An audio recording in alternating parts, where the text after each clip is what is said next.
Hello friends, देखिए जो student 10th class pass कर चुके हैं या फिर 10th क्लास में पढ़ रहे हैं या फिर 9th क्लास में पढ़ रहे हैं, तो उनके मन में एक सवाल उठता रहता है कि यार मैं 10th क्लास के बाद साइंस से पढ़ूं या फिर आर्ट से पढ़ूं या फिर कॉमर्स से पढ़ूं, कौन सी सब्जेक्ट लूं जिससे मुझे सही आगे चलकर सही सफलता मिल जाए।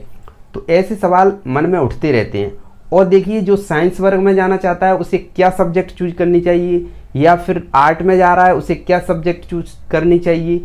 और बहुत से बच्चे सोचते हैं यार मैं तो आईआईटी करूँगा, मैं तो मेडिकल में एमबीबीएस करूँगा, या फिर मुझे तो आईएएस बनना है, पीसीएस करना है। तो लेकिन उन्हें सही सब्जेक्ट की जानकारी नहीं होती कि कौन सा सब्जेक्ट लेना चाहिए, तब जाके हम आईएएस पीसीएस कर सकते हैं या फिर आईआईटी में एडमिशन हो सकता है हमारा, आईआईटी की तैयारी कर सकते हैं। ये चीज़ की जानकारी हर किसी को नहीं होती है। आज की इस वीडियो को पूरा देखना। इस वीडियो में बताऊंगा आपको पूरी जानकारी 10th क्लास के बाद आपको किसके लिए क्या सब्जेक्ट चूज करनी चाहिए। तो चलिए शुरू करते हैं। देखिए सबसे पहले क्या है, साइंस। अब जिन स्टूडेंट्स को इंजीनियरिंग लाइन में जाना है, अब इंजीनियरिंग लाइन क्या होती है, देखिए इंजीनियरिंग लाइन बहुत सी होती है, यानी कि आईआईटी सबसे बड़ी होती है। ठीक है, आईआईटी से अगर आप इंजीनियर करते हो वो सबसे बड़ी डिग्री मानी जाती है। यहाँ पर स्टेट लेवल पर भी होती है बहुत सारी इंजीनियरिंग, ठीक है। और लेकिन यहाँ पर आईआईटी की बात होगी। तो अब साइंस वर्ग में क्या है, साइंस वर्ग में देखिए एक तो मैथ होता है, एक होता है बायो। तो जो मैथ में जाएगा, मैथ प्लस बायो, ये साइंस वर्ग में ही आएगा। ठीक है, तो मैथ में अगर मैथ लेना है, मैथ से इंटरमीडिएट करनी है, तो देखिए आपको इंजीनियरिंग लाइन के लिए, इंजीनियरिंग लाइन में जाना है तो मैथ से करना पड़ेगा। अगर मेडिकल लाइन में जा रहा है तो बायो से करना पड़ेगा इंटरमीडिएट। ठीक है, अगर मेडिकल लाइन में जाना है आपको तो किससे करना पड़ेगा, बायो से। बायोलॉजी लोगे तो अब मेडिकल लाइन में जाओ। अब मेडिकल लाइन में क्या है, देखिए जीएनएम होता है, एमबीबीएस होता है, एएनएम होता है, ये सब मेडिकल लाइन की डिग्रियां हैं। और जैसे कि और बहुत सारी डिग्रियां हैं मेडिकल लाइन में। ठीक है, मेडिकल लाइन में बहुत सारी डिग्रियां हैं, बीडीएस है, बीएचएमएस है, सब जो मेडिकल लाइन में जाना चाहता है उसके लिए साइंस वर्ग से और बायो से पढ़ाई करनी पड़ेगी। ठीक है, अब यहाँ पर देखिए इंजीनियरिंग लाइन में आईआईटी होती है। अब आईआईटी क्या है, आईआईटी के स्टूडेंट्स का लेवल कहाँ से शुरू होता है पता है, यहाँ से शुरू होता है आईआईटी लेवल। जो आईआईटी करते हैं ना, कह तो देते हैं बच्चे कि यार मैं तो आईआईटी करूँगा, लेकिन आईआईटी करने वाला स्टूडेंट पता है आईआईटी करने के बाद यहाँ से उनका लेवल यहाँ से शुरू होता है आईआईटी वालों का। और जो गवर्नमेंट जॉब चाहता है उसका लेवल यहाँ से शुरू होता है। तो आईआईटी आपने देखा होगा, आईआईटी करने के बाद बहुत से स्टूडेंट क्या करते हैं कि आईआईटी करने के बाद वो उन्हें 1 करोड़ तक का ऑफर मिलता है, उसको भी वो छोड़ देते हैं आईआईटी वाले स्टूडेंट। और जैसे आपने देखा होगा ओयो जो कंपनी है, ओयो की कंपनी है, ओयो की है, ड्रीम 11 है, ड्रीम 11 देखा होगा, सुना होगा आपने।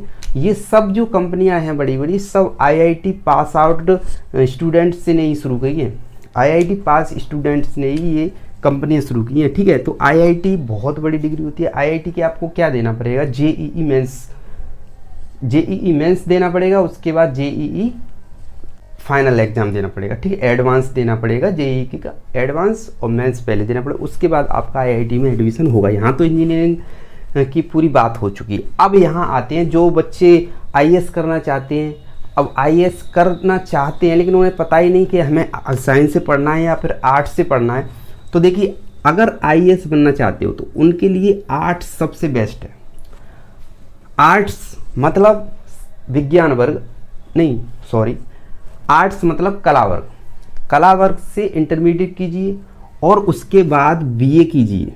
ठीक है, बीए करने के बाद आप आईएएस की तैयारी कर सकते हो, क्योंकि यहाँ पर आईएएस की तैयारी के लिए देखिए आईएएस और पीसीएस, इसके लिए सबसे बेस्ट माना जाता है बीए करना। तो बीए करोगे तभी जब आर्ट से पढ़ोगे। लेकिन यहाँ पर बात ये भी आती है कि ये भी बीए कर सकते हैं, लेकिन कर तो सकते हैं, लेकिन यहाँ पढ़ाई साइंस की होगी और यहाँ पढ़ाई होगी आपकी आर्ट कला वर्ग की, जो कि इंटरमीडिएट में आता है कला वर्ग, वही आईएएस पीसीएस में तैयारी में कराया जाता है। ये सबसे बड़ा पॉइंट है, ठीक है। यहाँ अगर IAS PCS की तैयारी करनी है तो आपको आर्ट से ही पढ़ाई करनी पड़ेगी, कला वर्ग से, तो आपको सफलता जल्दी मिलने के चांस बहुत ज़्यादा रहेंगे, ठीक है। अब यहाँ पर देखिए, जो एक बात और मैं बता दूँ आपको कि जो साइंस वर्ग से पढ़ रहा है वो तो यहाँ पर आर्ट वर्ग के भी सब चीज़ ले जाएगा, चाहे IAS PCS भी कर लेगा और यहाँ पर जो भी BA भी कर सकता है। लेकिन ये BA वाला, आर्ट वाला BSc कभी नहीं कर सकता, लेकिन साइंस वाला BA कर सकता है, ये है। लेकिन यहाँ पढ़ाई साइंस की होगी, तो हमें पढ़ाई किसकी करनी है, IAS PCS बनने के लिए, तो हमें क्या है, कला वर्ग से पढ़ना पड़ेगा। अब यहाँ पर आती है कॉमर्स। अगर हमें बैंकिंग क्षेत्र में जाना है, हमें व्यापार क्षेत्र में जाना है, ठीक है, वाणिज्य क्षेत्र में जाना है, मतलब व्यापार करना है, तो ऐसी स्थिति में आपको बैंकिंग क्षेत्र में जाना है तो कॉमर्स से आप जा सकते हो, कॉमर्स से, ठीक है, कॉमर्स से आप जा सकते हो। लेकिन दो यही होती हैं, एक आर्ट वर्ग और एक साइंस, मतलब एक कला वर्ग और एक विज्ञान वर्ग, यही मेन होती हैं। और देखिए मैं आपको बता दूं, बहुत सी चीज़ें होती हैं साइंस से करने के बाद। अगर आप साइंस से इंटरमीडिएट करते हो तो आपको बहुत सारे ऑप्शन मिलने वाले हैं, चाहे आप एयरफोर्स में जाना चाहते हो, चाहे आप नेवी में जाना चाहते हो, तो सब में आपको साइंस, फिजिक्स, केमिस्ट्री, मैथ तीनों चीज़ें ही मांगी जाती हैं, ठीक है। एयरफोर्स में भर्ती होना चाहते हो या फिर नेवी में भर्ती होना चाहते हो, सबके लिए आपको क्या चाहिए, साइंस वर्ग, उसमें साफ साफ लिखा रहता है फिजिक्स, केमिस्ट्री, मैथ से होना चाहिए। लेकिन बच्चे क्या हैं, वो साइंस वर्ग के लिए ही बचते हैं, साइंस वर्ग में जाते हैं। अब यहाँ पर जो बच्चे टीचर बनना चाहते हैं, तो टीचर बनने के लिए चाहे आप BSc कर लीजिए, ठीक है, चाहे आप साइंस से पढ़ लीजिए, चाहे आर्ट से पढ़ लीजिए और चाहे आप कॉमर्स से पढ़ लीजिए। टीचर बनना है तो आप अगर आप आर्ट से करते हो, आर्ट वर्ग से, कला वर्ग से करते हो तो कला वर्ग के टीचर बनोगे, ठीक है, कला वर्ग के बनोगे। कॉमर्स से करते हो तो कॉमर्स वर्ग के टीचर बनोगे। अगर आप साइंस से करते हो तो आप साइंस वर्ग के टीचर बनोगे, ठीक है। तो टीचर बनने के लिए तो आपको किसी से भी जा सकते हो, कोई दिक्कत नहीं है। लेकिन जो मैं आपको बता रहा हूँ, अगर आपको इंजीनियरिंग क्षेत्र में जाना है तो आपको साइंस लेनी पड़ेगी और मैथ से करना पड़ेगा। अगर आप मेडिकल क्षेत्र में जाना है, MBBS करनी है या फिर GNM करना है, ANM करना है या फिर कोई डिप्लोमा करना है आपको मेडिकल क्षेत्र का, तो आपको बायो से करना पड़ेगा, साइंस वर्ग में, ठीक है। और यहाँ पर IAS PCS की बात हो रही है, ये तो आपको करना है। अगर कोई अधिकारी परीक्षा पास करनी है तो आपको BA ही करनी पड़ेगी, BA मेन चीज़ है। अगर BA से करोगे तो आपको जल्दी सफलता मिलेगी, ठीक है। तो यही जानकारी देनी थी मुझे आपको। अब मिलते हैं अगले वीडियो में, तब तक के लिए जय हिंद।